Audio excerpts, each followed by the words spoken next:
بسم اللہ الرحمن الرحیم۔ السلام علیکم ورحمۃ اللہ۔ چیف جسٹس امرتا بندیال اور ان کے ارد گرد بیٹھے اہم ترین ججز کو حکومت نے جس طریقے سے ان کے اختیارات کو کم کرنے کے لیے، ان کے پر کاٹنے کے لیے اور ان کو استعمال کرنے کے لیے، ان کو سزا دینے کے لیے جو قانون پاس کیا، جو ایکٹ پاس کیا، جو قانون سازی کی پارلیمنٹ کے اندر، سپریم کورٹ نے اس کو اڑا کے رکھ دیا۔ دیکھیے، پہلی سماعت کے اندر ہی چیف جسٹس اور جو 8 رکنی لارجر بینچ بنا ہے، اس نے پورا کا پورا قانون اڑا کے رکھ دیا۔ اب آپ نے اس سچویشن کو سمجھنا ہے کہ اس ٹائم پاکستان کے اندر کتنا بڑا کرائسس، کتنا بڑا بحران پیدا ہو چکا ہے، اور سپریم کورٹ کے خلاف جو ان لوگوں نے کام کیا،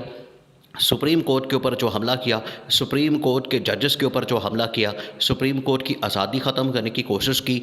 سپریم کورٹ نے ایسا قانون، کسی قسم کا بھی کوئی قانون جو پارلیمنٹ سے پاس ہوگا، اس کو کسی صورت بھی ماننے سے انکار کر دیا۔ اب سپریم کورٹ کا آرڈر آ گیا، سپریم کورٹ کا 8 رکنی پہلے بینچ بنا تھا، اور اب آرڈر آ گیا ہے کہ جو پارلیمنٹ کے اندر قانون پاس کیا گیا تھا، اس کے اوپر عمل درآمد روک دیا گیا ہے، اور اتنی دیر تک عمل درآمد نہیں ہوگا جتنی دیر تک یہ 8 رکنی لارجر بینچ کا فیصلہ نہیں آ جاتا۔ اب آپ نے پورا معاملہ سمجھنا ہے، پوری صورتحال کو سمجھنا ہے۔ جس وقت سپریم کورٹ کی جانب سے کہا گیا تھا الیکشن کمیشن آف پاکستان کو کہ آپ نے ملک کے اندر الیکشن کروانے ہیں، اور اس حکومت کو پابند کیا گیا تھا کہ آپ نے الیکشن کمیشن کی جو فیسلٹیز ہے وہ پرووائڈ کرنی ہے، الیکشن کمیشن کو پورا تعاون کرنا ہے، الیکشن کمیشن کو پورا فیسلٹیٹ کرنا ہے، تو اس وقت پہلی یہ سماعت ہوئی تھی، پہلی ہیئرنگ نکلی تھی، پہلی ڈیٹ نکلی تھی، لیکن اس کے اوپر عمل درآمد نہیں کیا گیا، اور الیکشن کمیشن نے پکڑ کے ڈیٹ کو آگے کر دیا۔ سپریم کورٹ نے دوبارہ نوٹس لیا اور جو 14 مئی تھی اس وقت الیکشن کروانے کا کہا، لیکن انہوں نے 14 مئی کو بھی ماننے سے انکار کر دیا۔ اب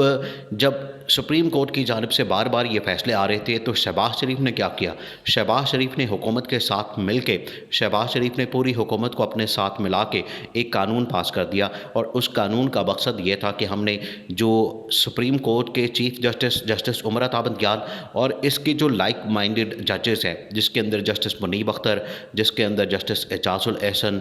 جسٹس مظاہر علی نقوی، جسٹس مظہر، اور اس طرح کے جو ججز، ٹاپ کے جو بڑے اہم ترین ججز ہیں، ان کو ہم نے کنٹرول کرنے کا فیصلہ کرنا ہے، اور وہاں سے ایک قانون پاس کیا گیا۔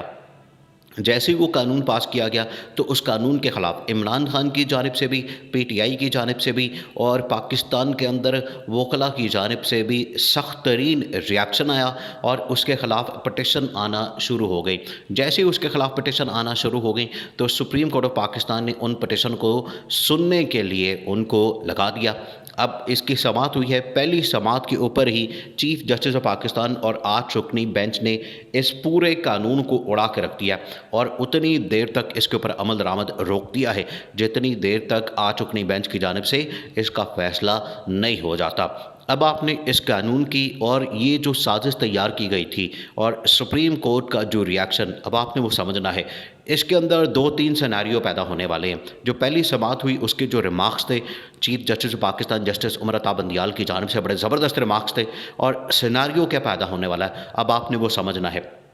چیف جسٹس آف پاکستان اور باقی تمام ججز کی جانب سے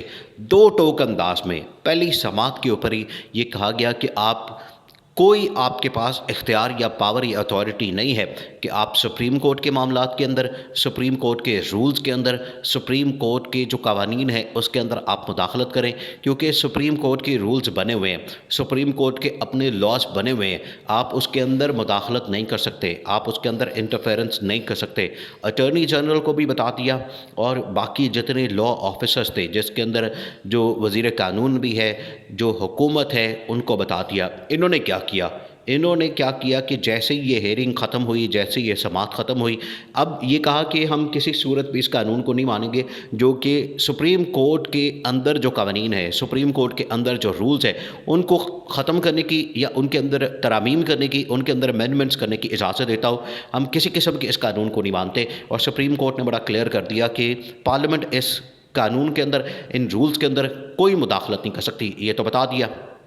انہوں نے کہا کہ پھر یہ قانون پاس کرنا چاہتے ہیں کہ سو موٹو کا اختیار ختم کر دیا جائے اور اس کو پاسٹ کے اندر بھی اپلائی کیا جانا ہے۔ پاسٹ کے اندر جب اپلائی کریں گے تو پھر اس کے بعد ہی نواز شریف کو جہانگیر ترین تو اصل مقصد ہے نواز شریف کو ہم نے ریلیف دینا ہے تو نواز شریف کو ریلیف مل جائے گا، اور پاسٹ کے اندر جو اس کو ریٹروسپیکٹیو کے اندر اگر یہ اپلائی کریں گے تو نواز شریف کو بھی ریلیف مل جائے گا۔ تو سپریم کورٹ نے کہا کہ اس کے اوپر نہ تو کام ہونا ہے نہ عمل درآمد ہونا ہے۔ تو حکومت کی جتنی خواہشیں تھیں، حکومت کی جتنی سازش تھی، حکومت کے جتنے پلانس تھے کہ ہم یہ کریں گے، سو موٹو روک دیا جائے گا، سو موٹو کے اوپر پھر اپیل آ جائے گی، پھر ہم چیف جسٹس کے خلاف جائیں گے، سپریم جوڈیشل کونسل میں جائیں گے، چیف جسٹس کو فارغ کر دیں گے، ان کے ججز کو فارغ کر دیں گے اور اپنی مرضی کا چیف جسٹس لگا لیں گے، اور اس کے بعد پھر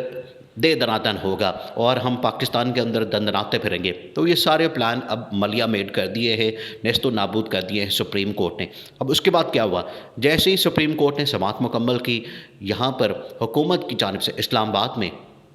8 رکنی، جس طرح سے 8 رکنی بینچ بنا ہوا ہے، بالکل اسی طرح سے 8 وزیر آئے اور 8 وزیروں نے آ کے ایک پریس کانفرنس کی اور ججز کو پیغام دیا ہے، سپریم کورٹ کو پیغام دیا۔ اب ان کے اندر اتنی ہمت آ گئی ہے کہ یہ سپریم کورٹ سے براہ راست لڑائی لڑ رہے ہیں، ان کے ساتھ پنگا لے رہے ہیں، اور سپریم کورٹ کے خلاف انہوں نے محاذ کھول دیا۔ وہاں پر آ کے وزیر قانون اعظم نذیر تارڑ نے تو معافی مانگی، اور معافی مانگی کہ میں حکومت کے ماتحت آ کے اس طرح کے فیصلے کر رہا ہوں، حالانکہ میری ذاتی رائے اس طرح کی نہیں ہے، میں ذاتی طور پر اس طرح کے فیصلے نہیں کرنا چاہتا، لیکن حکومت کے پریشر میں آ کے مجھے اس طرح کے فیصلے کرنے پڑے ہیں، میں اس طرح کے فیصلوں سے اتفاق نہیں کرتا، تو میں پوری قوم سے معافی مانگتا ہوں۔ تو اعظم نذیر تارڑ نے تو اپنے آپ کو کلیئر کر لیا۔ اب پھنسا کون ہے؟ پھنسی حکومت ہے، پھنسا شہباز شریف ہے، پوری کیبنٹ اور پوری پارلیمنٹ انہوں نے سپریم کورٹ کے آگے پھینک دی ہے۔ سپریم کورٹ نے 2 ٹوک انداز میں بتا دیا ہے کہ یہ قانون، یہ آئین جو آپ نے ترامیم کی ہیں، جو آپ نے قانون پاس کیا، بل پاس کیا، اس کے اوپر اچھا ہوا کہ صدر نے دستخط نہیں کیے، صدر نے دستخط کیے بغیر اس کو واپس بھیج دیا پارلیمنٹ کے اندر، اور اپنی مدت پوری ہونے پر یہ قانون بننا تھا، لیکن وہ قانون بننے سے پہلے ہی عدالت نے اس کو ٹیک اپ کر لیا ہے اور اس قانون کو اڑا کے رکھ دیا، اس قانون کی دھجیاں اڑاتی ہے، اور شہباز شریف کو بتا دیا ہے کہ اب تم نااہل ہونے جا رہے ہو، اب تمہاری باری آنے والی ہے، اور پوری کی پوری حکومت کو ہم نے اڑا دینا ہے، کیونکہ تم نے ہمارے معاملات کے اندر، ہمارے رولز کے اندر، ہمارے پروسیجر کے اندر ہمارے خلاف سازش کی، ہمارے اوپر پریشر ڈالا، انفلوئنس کرنے کی کوشش کی، ہمارے جج کو پارلیمنٹ کے اندر بلا کے ذلیل کیا گیا، اور یہ تمام چیزیں اب یہ بڑی 2 ٹوک انداز میں پہلی سماعت کے اندر ہی بتا دی گئی، اور ان کی جو پریس کانفرنس 8 وزیر آ کر یہ کہانیاں سنا رہے تھے، وہ ساری کی ساری پریس کانفرنس سے اعظم نذیر تارڑ جو کہ وزیر قانون ہے، اس نے ہوا نکال دی جب اس نے معذرت کر لی پوری قوم کے سامنے، پوری عوام سے، پاکستان سے، کہ میں آپ سے اس معاملے پر معذرت کرتا ہوں۔